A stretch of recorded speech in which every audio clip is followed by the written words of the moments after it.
This video is for educational purposes only. And this is crazy. Flying with cash. Don't do it. Law enforcement can seize your money without telling you why. And it's very, very expensive to get it back. Don't do it. This one, fly with cash, and law enforcement could take it without ever having to prove you did something wrong. We were talking about this in the commercial break. It's happening regularly at Hartsfield-Jackson International Airport. Channel 2 consumer investigator Justin Gray is here now. So, Justin, it could be a long and expensive process, you found out, to get that money back, even if it's legitimately yours. And, George, that's the wildest part of this whole thing. Not only are law enforcement agencies like DEA seizing people's money at Hartsfield-Jackson without a warrant, they're keeping it. Brian Moore Jr. was flying from Atlanta to LA to shoot a music video. I had about $8,500 on me. Jerry Johnson was heading to Phoenix with the cash to buy a truck at auction. It was $39,500. Both men left the airport with their cash gone, seized by law enforcement. It's nothing different being robbed. Somebody come up with your gun and take your money and then walk off. This is a picture a DEA agent snapped of Brian Moore. That's him in the green hair at the gate at Hartsfield-Jackson International Airport, heading to Los Angeles. They announced we were about to start boarding, and I was approached by two women. Moore says they asked if he was carrying guns or drugs. He wasn't. They asked about cash, which he did have. I've never been in a situation to where I was being treated as a terrorist or a criminal. Moore says he explained to the DEA agents the money was his to pay for his music video from the sale of his grandfather's car he inherited. They put my money in a big Ziploc bag, and they told me I was free to go. They were like, you might want to leave or you're going to miss your flight. This is Moore's money in the Ziploc. DEA kept the money, but never mentioned anything about a crime. Nobody ever charged you with a crime? I was never charged. You were never convicted of a crime? Never convicted of a crime. But they took your money? They took my money. And did not give it back? Did not give it back.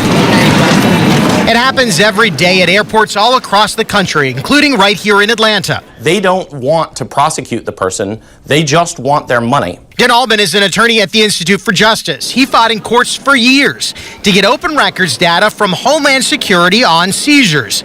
That data shows that here at Atlanta's Hartsfield-Jackson, just one agency, Customs and Border Protection, seized more than $108 million in cash from travelers between 2000 and 2016. These law enforcement agencies get to keep the money that they seize, and they view these seizures as a source of revenue. Jerry Johnson says he never heard from law enforcement again after they walked off with his $39,000 in cash. Nobody ever contacted me. Nobody asked me any questions. I never heard nothing from them after they seized my money.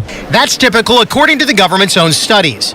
A 2017 DOJ Inspector General review looked at a sample of 100 DEA seizures and found only 44 of those advanced or were even related to a criminal investigation. The same year, a Treasury Inspector General review found 91% of the money seized in cases it looked at was from a legal source. People should be free to travel with their own money. Brian Moore sued to get his money back. It took 2 years, and he won the case, but legal fees ate up most of his money by the time it was finally over. After about an almost 2-year process, I got back a little under $3,000. The DEA refused our requests for an interview or even to provide written comment, directing us instead to a page on their website that says DEA, quote, uses forfeiture to attack the financial structure of drug trafficking and money laundering groups worldwide. But Brian Moore is a military veteran and musician. Nobody ever provided any evidence claiming he was trafficking money or drugs. I thought I would at least find out what I did wrong. And,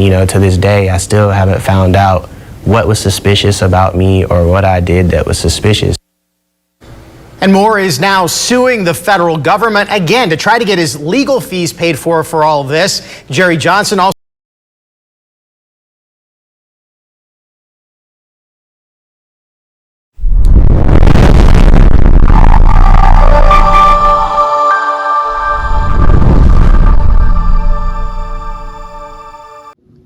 Thanks for watching. We appreciate you. Please subscribe.